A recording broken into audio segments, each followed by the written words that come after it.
Hello, my friend, and welcome to the Sales Podcast. I'm Wes Schaeffer, the Sales Whisperer, your host. If you listened to the previous episode with Scott, you know that my internet is still down. This is weeks and weeks on end, or actually just the same morning. You know, because I do try to batch these things. That's an important thing in your business and in your life, right? You batch your grocery shopping, right? You don't go to one store for eggs and another for meat and another for milk. You go to one place and you get all that stuff. When you are doing any type of work, you know, I batch my content creation. I batch the image production. I batch podcast production. I batch the podcast interviews. For the most part, I do my interviews on Mondays. You know, I've had as many as 5 or 6 in one day. But then I may not have one for another couple of weeks. So when you batch things like that, you begin to develop efficiencies. And I talk about this in the Make Every Sale course, but batching your prospecting even.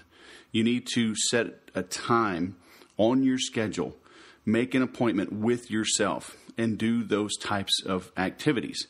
You know, so right now, as I mentioned last week, if you didn't listen, my internet's out. And so rather than working on a blog post, I'm working on about business-to-business prospecting, actually reaching decision makers. I just spending time catching up on some episodes, getting these done and sent over to my VA team for the final polishing and production. But in the when you're prospecting, you set an appointment with yourself. Maybe it's 30 minutes, maybe it's an hour and a half. You know, I'd recommend at least an hour. An hour and a half to 2 hours, you can get in a rhythm. But you need to batch your calls. Call the same industry, call the same type of companies, call at the same level. But what happens is you're going to discover things that, you know, objections you can overcome, pushback maybe you hadn't gotten before. You can research and then overcome that. I remember one time in particular, I was with a startup out of Austin, and we were selling technology, and it was a new technology. It was at face value, it was expensive. It was like 3 times the cost of a Dell computer, and we were in Austin, so we would use Dell, obviously, as the comparison. But I was calling into healthcare IT executives, and I'd made a couple calls, and somebody said they were going to this IT conference called HIMSS. And so, you know, left a message, made a note, call them after. I called the next person, and I was focusing on Southern California because I was flying out from Texas because the West Coast was my region. And so as I was calling, I reached one of these people, you know, an IT director, CIO type. And the first thing I said was, "Hey, I'm kind of surprised to catch you. You're not at the HIMSS conference?" So I sounded like an insider, like I knew what was going on, like I had my finger on the pulse. And, you know, he said, yeah, he couldn't make it, whatever, sent somebody from his team. So we started talking about his team and who does what, who looks at software, who looks at hardware, what's the project timeline look like at his facility, blah, blah, blah. And we had a good conversation, set up a meeting. But it was because I had batched my prospecting calls that I was able to pick up that little nugget and then use it on the next call. So you need to have some focus. You need to batch your efforts. Set time for personal development. Set time for working out. Set time for prospecting, for marketing, team development. Okay? This hopping around is going to kill you. All right? It's no good. So today's guest, interesting story. He talks about how he built up his business, how he's now parlayed that money into a second business, which was his ultimate goal. So he started, you know, going down one path because he could get there quicker and get the seed funding to do the new venture. And he talks about why is he doing it on his own rather than raising money, blah, blah, blah. Very interesting story. So you're in for a treat with this one. And I mentioned, you know, the last couple of episodes, check out my new program. If you want to pick my brain one-on-one time and do it affordably, I modified one of my programs, and you can see it at digdeep.today. You can get started with what I call my initial process assessments, a detailed questionnaire, and then one-on-one time with me in recorded sessions. You can bring on others from your team, spouse, partner, or it can just be one-on-one. Then if you need help and we both agree it's beneficial to extend it, then you can roll into the 90-day program. But very affordable, one-on-one time with me, digdeep.today. So pause this, go check that out, sign up while there's still some bandwidth. I still have some availability. And as soon as you do that, come back and listen to our guest, Dan Faggella. Dan Faggella, covering East Coast, West Coast, high-tech, entrepreneur 101 to 404. Welcome to the Sales Podcast, man. How the heck are you? Oh man, I'm doing great, Wes. I gotta use that one again. That was nice, the East to West Coast thing. That's sweet, brother. Glad to be here. I'm a professional. I just make it look easy, all right? I can tell. Practice. So, man, you have an interesting story. Ran across you online. You were still not even 30 years old, launched a business and sold it for over $1 million. Is that a correct statement? Yeah, you bet, man. E-commerce company, digital publishing, not unlike some of the other folks you've had on the show.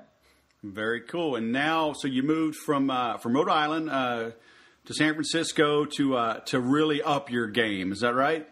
Yeah, the game plan was to basically move to Silicon Valley, but still maintain 100% control of the entity that I wanted to grow. So not raising money too early is kind of very common advice for people who want to maintain control of a company and really be able to lead the vision. So yeah, sold that business in order to fund something bigger and maintain that equity.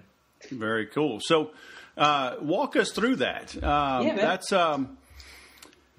we read the headlines and it sounds really sexy, but there's always like a duck, right? Looks really calm on the surface, but underneath Yep. paddling like crazy.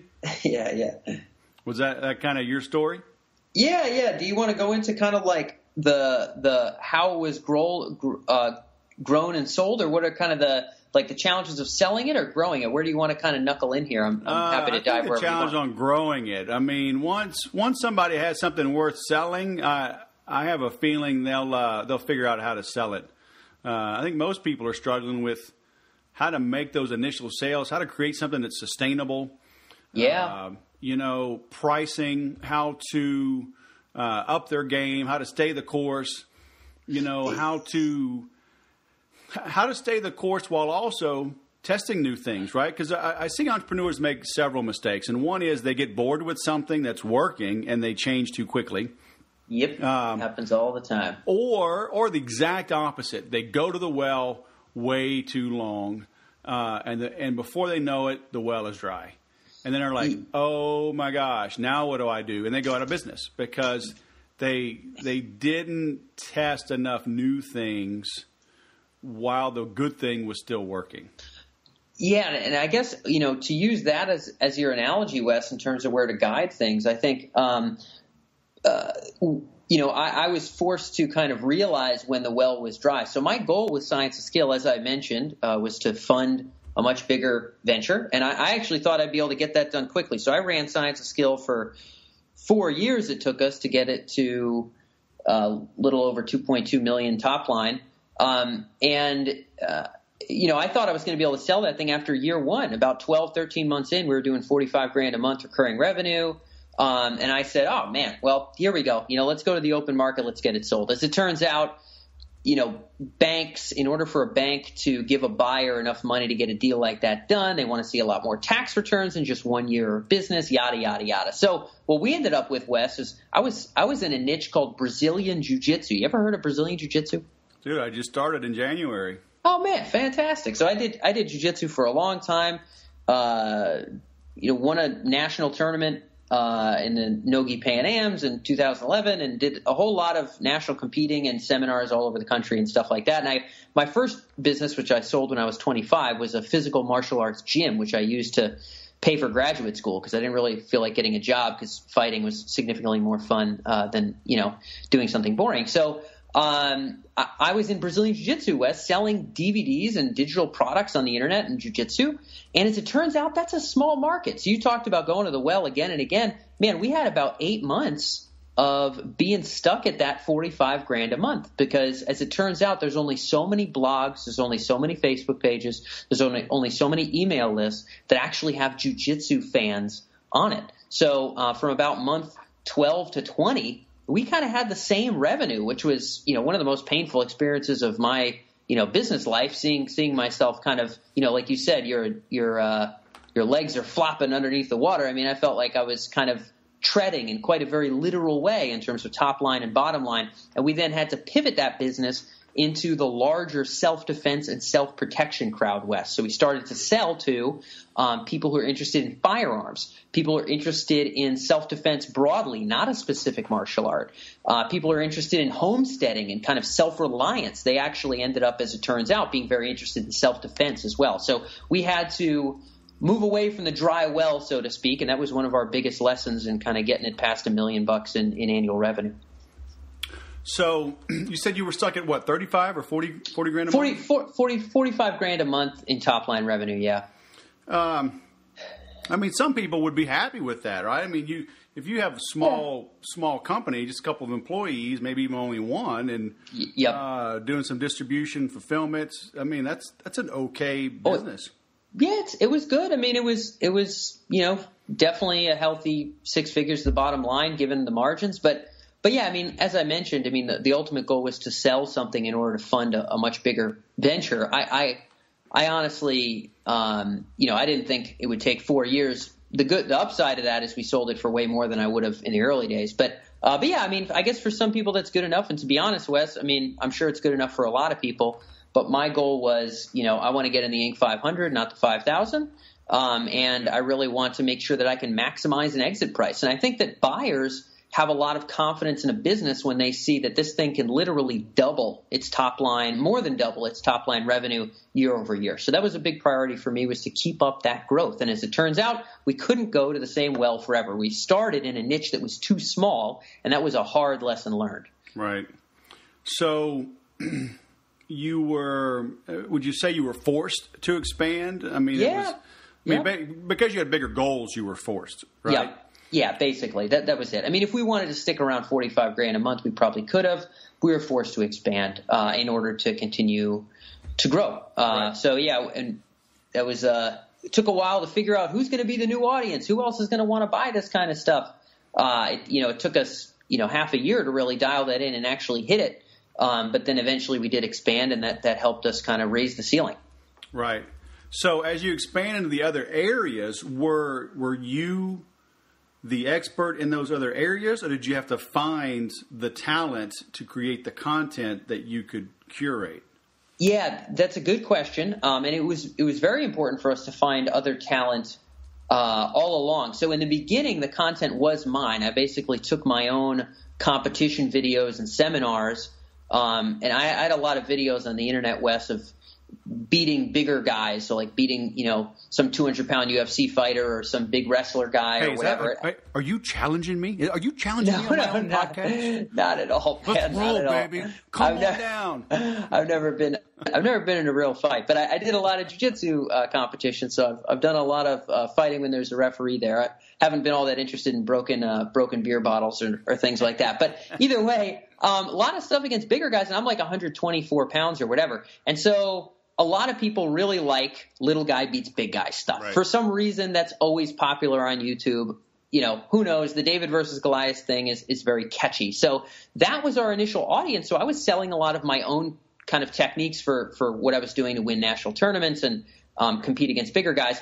But very quickly, we expanded to a network of other instructors. So initially, these were purely jiu-jitsu instructors. There were 2 or 3 other folks I did a lot of work with. One was in Pennsylvania, one was in California, who were also filming courses that then I was selling as kind of I was the publisher. They were the star, but I was the business that was publishing them. As we moved out from that, Wes, we moved into areas like firearms or bladed weapon defense or setting up home alarm systems. And these are skill sets that I've never been trained in. So we had to find Marine Corps scout snipers. We had to find Silicon Valley bodyguards for like really, really rich people, guys who've done like kind of the hardcore family protection stuff for families that, have enough wealth to the point where, abductions are a serious risk. And folks who've worked in home security for a long, long time. Police officers and folks who've done a lot of work in that domain. Those were areas I knew nothing about. But by the time we sold the company, we had a network of sort of experts who we would pay to film courses, and we would pay them up front for the courses, and then we would go off and sell those materials, bundle them with physical products, and offer them to our wide audience of kind of self-protection enthusiasts. So, it ended up being something where we clearly needed more skills than mine, and by the end of it, we had about a dozen folks who we could call on for courses, programs, and instruction. Right. Well, that would be a dream business, man, to pay for my jiu-jitsu and shooting hobbies. Then, man, I think you might be a little crazy to leave that. I know. Every business coach I ever had told me to hang on to it until we could sell it to private equity. Just like get $1 million or $2 million to the bottom line, and then you'll get a real multiple. And I was like, I don't want to be 30 years old when I actually start doing what my life purpose is. So kind of had to go against their advice there. But yeah, I mean, it was a fun business, and for people who enjoy that kind of stuff. Again, I was a martial arts guy for a long time. I always like to push myself. I always like to kind of punch above my weight class. It was kind of a fun thing to do because I was still involved in something that I liked. I didn't know you were a firearms guy yourself, Wes. Small world, man. Oh, yeah. I grew up in the South, man. I love guns. Okay. All right. Yeah. I've actually never had one in my life, but I had a lot of great instructors who were good at that stuff. So luckily I didn't have to be the expert on that one, but certainly something, there's a big market for that. And that was a much bigger, the firearms market actually, Wes, now that you bring it up, again, I've never even shot an actual real deal gun, but a lot of our most avid buyers of self-defense, self-protection programs, whether it's bladed weapons, hand-to-hand, you name it, it was firearms people. They have a very, very keen interest to self-defense, especially when they're learning from serious kind of military experienced expert folks. They're just into it. So that market ended up being, 100, 200, probably 1,000 times bigger than the Brazilian Jiu-Jitsu market. And that helped us get to a multi-million-dollar company. Yeah. Well, and you were doing it at a good time, too. I mean, all of the gun people were worried about Obama. Yeah. And I saw signs all over. It said, like, at gun stores, it said, we'd like to thank our number one salesman, and they'd have a picture of Obama. Yeah, it's funny. Yeah, you look at gun sales over his tenure, right? It's pretty insane. I have no idea what's happened since the new administration because I've kind of been out of the business. But yeah, it's funny how that worked out. So, it might have kind of rode that wave in some way, shape, or form, but the aggregate trend for 4 years straight was doubling, and that's what we needed to do to get the sale. So we had to move into that bigger audience. Yeah, that's awesome. So, all right, so you had a bigger idea all along, right? And so you sold. What was it tougher selling than what you thought it would be? Wes, it definitely was. So for people who are out there who are contemplating kind of selling a business, particularly e-commerce, digital publishing, a lean business along those lines, the biggest kind of difficulty, I guess, that I was not prepared for was that, for the most part, you're not going to find a business to buy you out. You're probably going to find someone with an interest in the industry who has enough cash to sort of get in on it. And generally, they're going to need a bank, whether it's the Small Business Administration or the SBA. People can Google that if they like. Or whether it's just a bank they have an existing relationship with. They're going to need a bank to help them with a down payment. And in order for a bank to say, okay, I'll pay for 50%, 90% of this business up front for you, and then you're going to pay me, the bank, so that the buyer of the company then pays the bank back after the bank finances the deal. In order for a bank to feel comfortable financing a deal, they often are going to need 3 full years of tax returns. So even though, after 2.5 years, we were doing, $150,000, $170,000 a month. $170,000 a month, at a run rate, recurring revenue. Banks were still like, look, man, if I don't, and our run rate was very clearly a very consistent annual doubling. So it was and it was more than doubling, actually. I don't know, 2.2, 2.3, whatever the multiple was over. And they were still, we had buyers on the line with some of our brokers, and the banks were saying, look, I need 3 years of tax returns. So the banks were willing to only put down very small down payments. And frankly, Wes, I wasn't interested in a 50% down deal. I really wanted 90% down for the company. I wanted the upfront cash to pursue my bigger goals. And I made the choice to stick with it, continue to grow it, and sell for a bigger multiple down the line once a bank could be confident. So yeah, biggest hang up for me, Wes, was that if you're going to sell a company like that, you've got to have a track record and a run rate that's consistent. And for 3 full years of running the business, no matter how big you are after year 2, banks are going to scoff at you, and they're not going to be willing to put down the kind of cash you're going to want. Right. Well, that brings up a whole nother wrinkle, huh? I mean, if you're tempted to do anything by cash, so you don't have to pay the tax, but it impacts your top and your bottom line, right? And so, which impacts the multiple and how you sell. So the government's going to get theirs one way or another, huh? Oh yeah, no doubt about that. There's no doubt about that. So I mean, getting the upfront, there's pros and cons, but for me there were more pros than cons. I just really want to hit the ground running. I'm kind of an all or nothing fella, and so I decided that was going to be the route I was going to take. I wasn't keen to accepting much else. We had other offers on the table throughout. I mean, man, I was trying to sell the thing for 3 full years. We had 2 or 3 other quite serious buyers, neither of whom were able to sort of finagle away to get a bank or an investor of any kind to put the down payment down on the company until we had the 3 years, and then all of a sudden, all the banks were okay with getting it done. And when we finally found a buyer after that span, it got done pretty quickly. So that was one thing. The other thing, Wes, that's really important was kind of depersonalization. So making sure that the business really did not rely on me either as a personality or as a functional operational employee. If you want me to touch on that really quick, I think I can. I think that'd be handy for some of the folks at home. Yeah. So if you're going to sell a business, it's critical that it doesn't depend on your smiling face or any particular activities that you do on a day-to-day basis. I had a conversation about a year before I sold the company, and I was already on the road of doing this, but this was a really kind of pivotal point for me. I talked to a guy who used to head up marketing for a big semiconductor company here in the Valley, and he had said, "You know what I would do if I were you, son?" This guy's like 75 years old. He's like, I would create a list of everything that you operationally do, so all the gears that you manually turn yourself, which for me at the time, Wes, I handled most of the affiliate relationships. I handled a good deal of running the meetings. I ran almost all the meetings, almost on a daily basis. I also did all the quarterly planning. There was a handful of things that were entirely in my court in terms of operations. And he said I would create a big list of those, and I would take it in bites, and I would find one of your core lieutenants. I had 2 sort of main employees who were working with me at the time who are still with the business today. And he said, and I would hand those things off in bites, in accountable, trackable systems, but in bites to your major lieutenants, to the point where you show up in the meetings that you need to, and you are otherwise very much a part-time guy. If you do that, you can sell the company. And that was one of the best bits of advice I ever got. So picking those little pieces apart, finding a way to make them systematizable, making affiliate communications, for example, turn into a weekly process that we could review on Monday with my core lieutenant. His name was Timothy. Kind of talking about that with Timothy instead of doing it myself, made it so that when I was talking to the buyers, they said, well, what do you do? And I was able to say in cold frankness, when I sold the company, I show up to 40% of the meetings. That's what I do. And otherwise the business is cooking at a $2 million run rate. So that was a really pivotal thing. If you are key to operations, in other words, if you get run over by a bus, if within the first week you already see that income go down, the first month you already see that income go down, that's a tough position to try to sell a company. They're probably going to rope you in to having to be forced into a consultant role for, 6 months, 12 months. And I didn't want any of that. Yeah.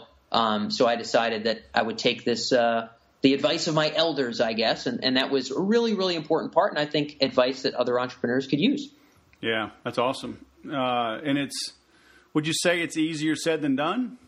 Oh, it's definitely easier said than done. The experience, Wes, once you get to a place where you're at a cruising level, where your net profit is good enough that you feel like you could get a healthy exit, and that'll be different for everybody, right? Some people sell $20 million business, some people sell a $200,000 business, whatever the case may be. But once you get to a run rate of kind of net profit you feel good about, it's a very iterative process to hand off those key things. You've got to really have sit-down conversations with the lieutenants that are going to, receive these tasks and kind of break down piecewise, hey, here's something I'm doing.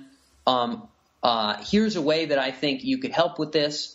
And, here's what we can do to kind of coach you through it. So I would talk with Timothy every single week about the affiliate process. And to be honest, for the first 2 months, it was kind of clunky. We had to figure out ways around it. We had to figure out email templates he could use. We had to figure out a trackable regimen and a way to represent it in a spreadsheet so that I could look at it without even having to be there in the meeting.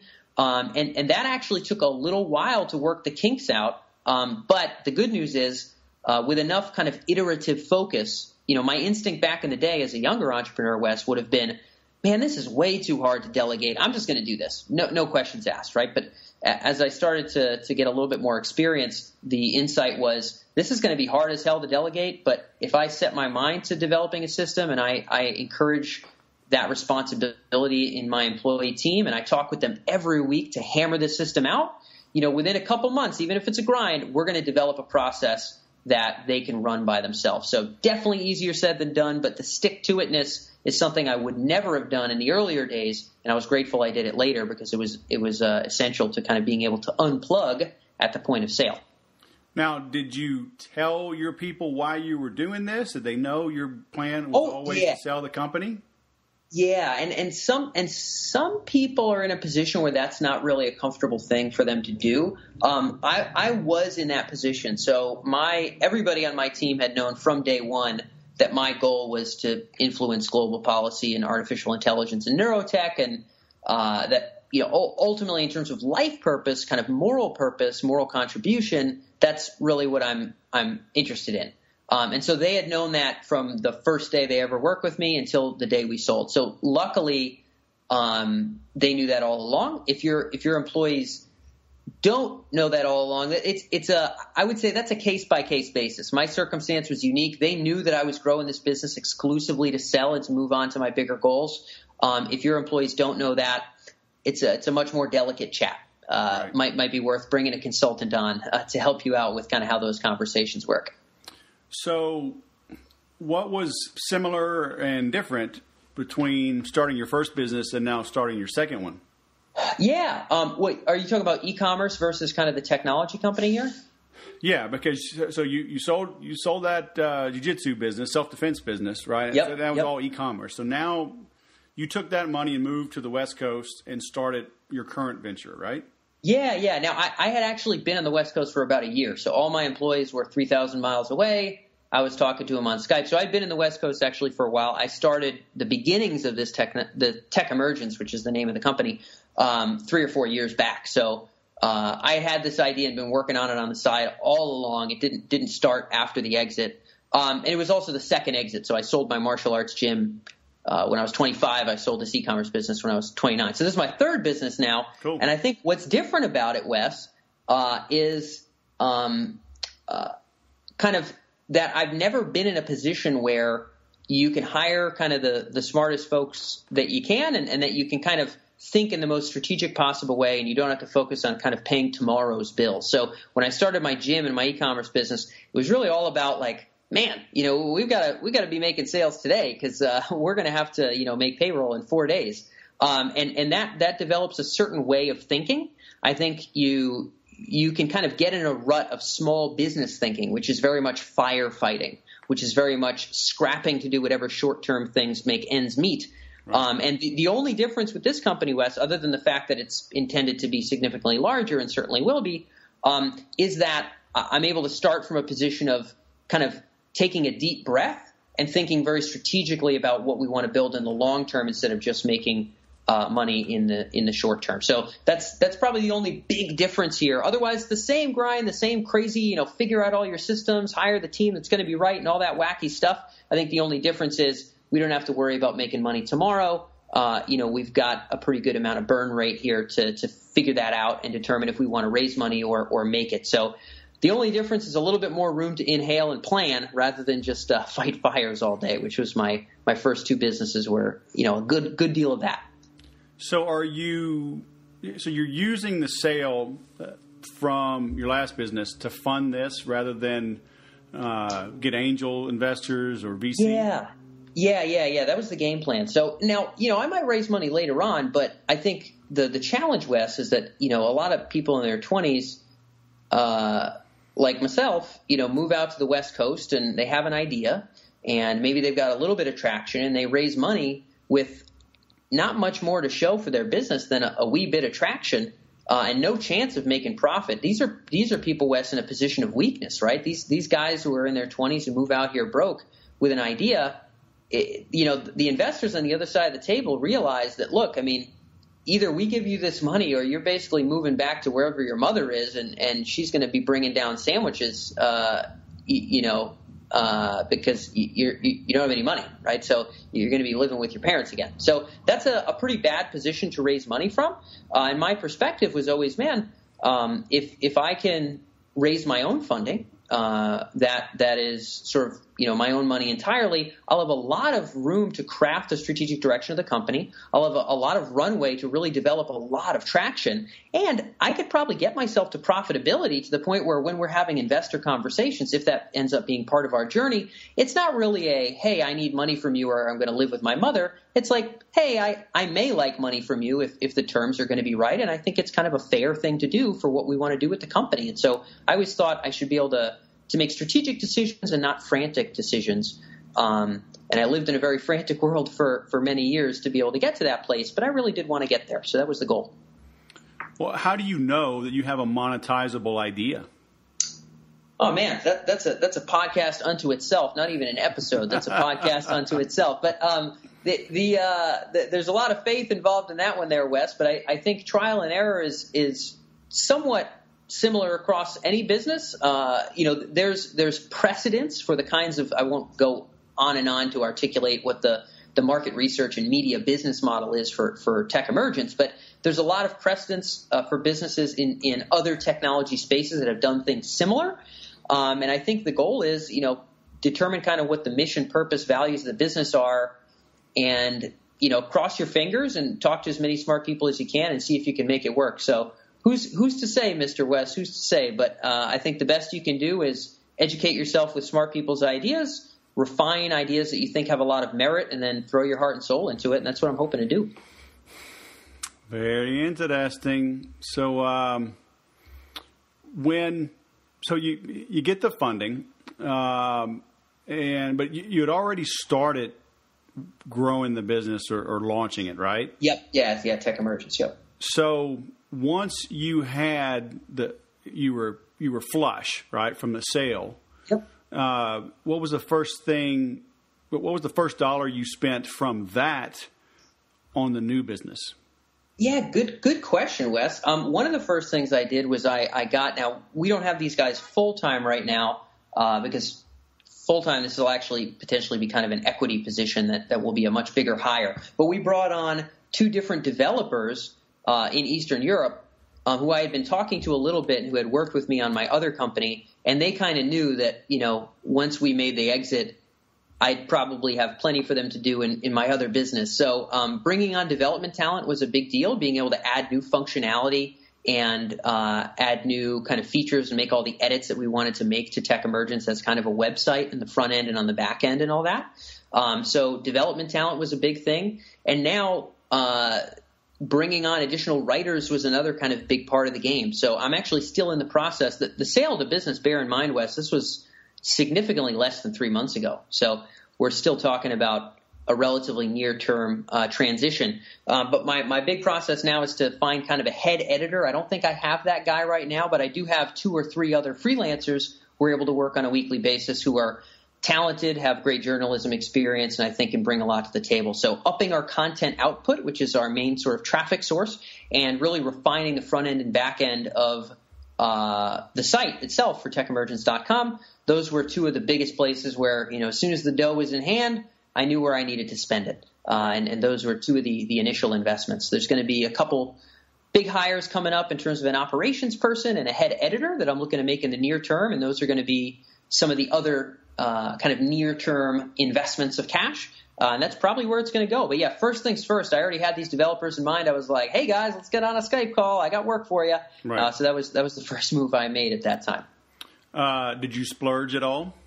No, not at all, man. I'm a dry cereal, tap water kind of guy.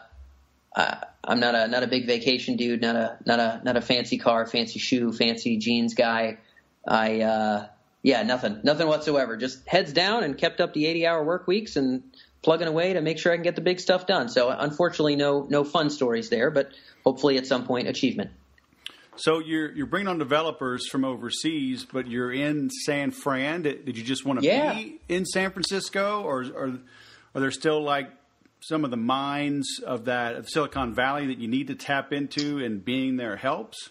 Yeah, great question. I think that there's a couple big important things here, and this might apply to some of the other folks tuned in, Wes, who run different kinds of companies. I think in almost any industry or for almost any kind of business, there's kind of a nexus of activity in terms of where you would ideally be given what your goals are. So, for Rockefeller, for example, back in the old days, he started off more in kind of the what I guess is called the Midwest. And then he ended up kind of having to be in New York City because, as it turns out, doing business internationally and sort of being close to the bigger kind of financial markets, that's just sort of where he had to do business. And so he had to move to New York. If you're interested in getting artificial intelligence to be applied into the business world, if you want to do artificial intelligence in an academic sense, you can go to Carnegie Mellon, you can go to Boston where you have Harvard and MIT and those guys. But if you want to see it hit the ground in the business world, all the startup offices, all the VC offices, it's all in the Bay Area. And so this is kind of where I have to be. We're doing a lot of interviews. We're doing a lot of work here. And eventually we will have an office here. So being in San Francisco is sort of kind of where you got to be to it's like if you want to sing and dance, you got to go to Broadway, right, Wes? It's like if you want to build a big tech company, particularly in the AI domain, I think it makes a lot of sense to be in the Bay Area. Certainly not cheap to live out here, but you got to pay to play, and that was the reason. So the development talent out here, of course, Wes, is ungodly expensive and sort of duly noted to be sort of unnecessarily so in many regards. And so starting with remote folks that I already knew and trusted, I think was kind of the right move to make. But yeah, this is sort of, for any business, there's kind of a proper nexus if your goals are big enough. And I think that, in the case of artificial intelligence, I think this is really the place to be. So in our last few minutes, I know you got to go in about 11 minutes or less. Yeah, man. Yep. Let's talk about AI real quick, because on the CRM Sushi podcast, I've had a guest on, Curious with a Q. Okay. And really cool stuff for salespeople with giving them context and replies, live feedback as they're speaking with a prospect. I mean, just really cool stuff. Now we're hearing about Facebook bots and all this stuff. So what's up with AI, man? Where should we – I know this is going to evolve at light speed, but here in the middle of 2017 – what should the average company be doing at a minimum with artificial intelligence in their sales and marketing? Yeah, Wes, this is it's a great question. It actually goes pretty deep. What might be helpful is somewhat of an opportune time. We maybe a month and a half ago here finished up a pretty large research report interviewing maybe 51 different executives of AI marketing / AI sales enablement companies. So nice. We don't just do one-on-one interviews. We do a lot of very broad kind of sweeping research across entire sectors and business applications. The short and narrow is that the people who are going to be able to leverage this in the near term, Wes, are probably going to be bigger businesses, not smaller businesses. And they're probably going to be relatively high transaction volume. In other words, if you're a company that sells 6 huge consulting gigs per year and you do $80 million, those 6 transactions are going to be unlikely to be able to train an algorithm well enough to adjust systems to help your salespeople and your marketing people, as well as if you made 1 million sales of a $60 product and you had a $60 million business, and you could determine all the digital touch points and phone touch points that made all those sales happen. So the higher your transaction volume and the larger you are as a company and the more data science talent you have as a company, the higher the likelihood is that you're going to be using AI on a regular basis. But for small businesses, we're still a little bit of a ways off. If you want, after the episode, I'd be happy to zing you kind of the link to what that report is. But for people who are actively in marketing, it's kind of interesting to see where is this going to hit the ground first. And for your e-commerce and digital media people tuned in, Wes, there's actually a lot of kind of cool stuff in the next half a decade that's probably going to become pretty much required tools for companies in those spaces. So happy to zing that along. But yeah, short and narrow of it is, those are going to be the people who are going to benefit the most. High transaction volume, relatively low price, folks with a lot of digital touch points. The more you're shaking hands and sitting down at coffee shops to make your sales, unfortunately, it becomes a little bit more challenging to apply artificial intelligence. People working in those spaces, but there's no doubt about it, the low-hanging fruit is e-commerce and digital media. Cool. I mean, should they dabble in it with Facebook Messenger, bots, things like that? I wouldn't yet. I think that there's honestly going to be a ton of risk. And I say this now, Wes, you would think that I'm going to be bullish here. You would think that I would say, oh, yeah, here's all the tools you should use. To be frank, so much of what I see in the marketing and AI space is very much still in pilot/R&D mode. In other words, these are guys kind of just getting on their first couple clients and really trying to figure things out. There's some people who are a little bit farther along, but even with them, Wes, I mean, for the people that are doing big deal, hardcore AI targeting, segmentation, marketing stuff for companies like Harley Davidson or, Target or things like that, these are extremely high touch engagements with extremely expensive data science marketing experts that have serious setup time. Now, they don't want to tell you that. They do want to tell you that they only work with bigger companies. Obviously, that's really more of a budget and a data thing than it is anything else. But the setup time for this stuff is actually somewhat gruesome. For a small business, it's borderline unreasonable. I would say for the time being, it makes sense to kind of know what the trends are, understand what some of the big guys are doing. But to be frank, in terms of like, ooh, you got to do this and plug AI into your business, I would say nay. I would say follow the best practices of the people who are, maybe 2 sizes higher than you are, maybe one more zero on the end of their bank statement at the end of the year than you are. Look at the tech they're using in whatever your niche or industry is. The odds are that again, the pioneers are going to get some arrows in their back. So there's going to be a lot of tinkering and fiddling before this stuff becomes viable in small biz. I wish I could tell you like, oh yeah, AI, magic tool. It's like, whoa, man, we're still a little ways off. The e-commerce guys are going to see it hit hard in the next 5 years, but it's by no means going to be necessary, or would I even recommend tinkering with it for most companies at this point, especially small business. Man, well, there goes my evening plans. Now, oh, man. Maybe I got to watch Netflix now or something. Yeah, you're going to tinker around with IBM Watson for a little bit. But, yeah, I mean, look, there's nothing wrong with having a hobby, but I think the demands in terms of how much data you need and the demands in terms of how much actual in-house data science skills you would need to get any of this stuff done, and the budget to work with companies who are good at it, wow, we are talking about serious resources here, Wes. This is not small business land just yet. I think we're going to see some apps that integrate a little bit of it for maybe, email or other automation stuff or CRM in the world that you're in. But in terms of kind of day-to-day sales and marketing driven by AI, luckily we're a little whiles off before your audience has to go there. Right. Very cool. So, man, I've got a link to your tech emergence. I've got a link that you shared with me on the Forbes article on how a young guy sold his niche business for $1 million plus. Any other places we should send people to learn more about you or connect with you? Yeah, people can always hit me up on Twitter or whatnot. It's not all that common since the exit when people sort of want to understand more about saleability and stuff. I actually did one piece, Wes, which is probably a lot more relevant than the Tech Emergence homepage now that I think about it, about what the process was like getting ready to sell and sort of what this is the sales podcast with you, Mr. West, kind of what actual selling was like, teeing it up, getting it done, closing the deal, the troubles and tribulations.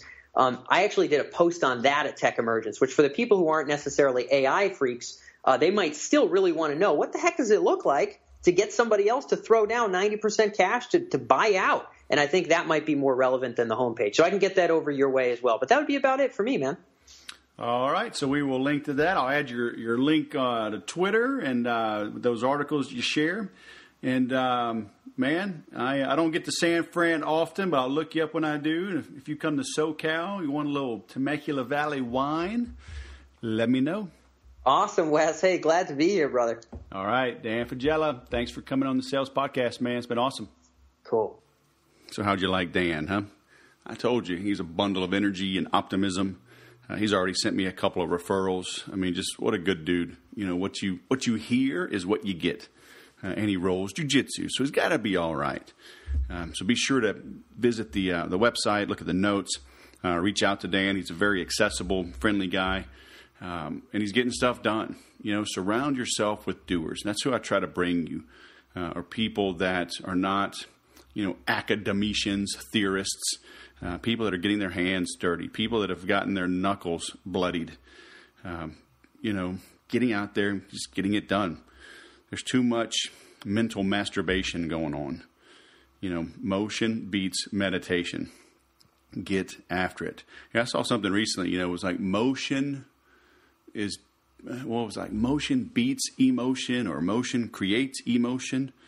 And it's true. You know, I learned that years ago from my sales mentor, that the activity creates the feeling. You know, a lot of people are like, well, when I feel better, when I feel more positive, more optimistic, when I get my business cards, when I get my new logo, I'll start doing some business. It's like, no. Get out and start doing it. Then you'll feel better. You'll feel like doing more business because you're doing business. And you know, I've always said, you know, probably my only beef I have with the great Zig Ziglar. He talks about, you know, you got to be before you can do, you got to do before you can have. And I think it's the other way around. I think it's, you know, do what the professionals, do what the top tier people in your industry do. Then you'll become a top tier person in your own right. Then you can have what those top tier people have. You know, look at, we're in the middle of the NBA right now, the finals. And, you know, LeBron James, everybody knows, Steph Curry. Look at their routines. You know, how does Steph Curry practice? How does he train? What does he eat? Right? How does he stretch? How does he clear his mind? Do what he does. And I remember, you know, back in the day, I don't follow sports as much anymore. As a kid, you know, I was playing basketball. It was one of my sports. Reading about like Larry Bird and his work ethic. Of course, Michael Jordan's work ethic. I heard, you know, Kobe Bryant had an extreme work ethic. But, you know, they practice. I mean, hundreds and even thousands of free throws. Hundreds and thousands of, you know, shots from the perimeter. So go do what they do. You know, if basketball is your game, go shoot 500 free throws, right? Or go shoot until you make 100 of them. Or go shoot until you make 20 in a row. And then do that 5 times. You know, you can quit after you make 20 in a row 5 times. So do what the professionals do. Then you'll become a professional. Then you can have what professionals have. And it applies to everything. In sales, right? I wasn't great at prospecting, making cold calls. Then I got great at it. I wasn't great at setting appointments. I wasn't great at reaching decision makers. I wasn't great face-to-face. I had to fail at it. I had to practice it. You know, jiu-jitsu, right? I'm not great. I got to keep getting at. I do what the black belts do. I do the warm-ups. I do the stretching. I do the drills. I put the time in on the mat with the purples and the browns and the black belts. I stay after to hang out with a brown belt and a couple of black belts. I do what they do so I can become what they are. Then I will have a black belt of my own. And, you know, I have, I got to look at it now. I don't have it sitting here in front of me. An 11-year plan. Actually, I do have it. Yep.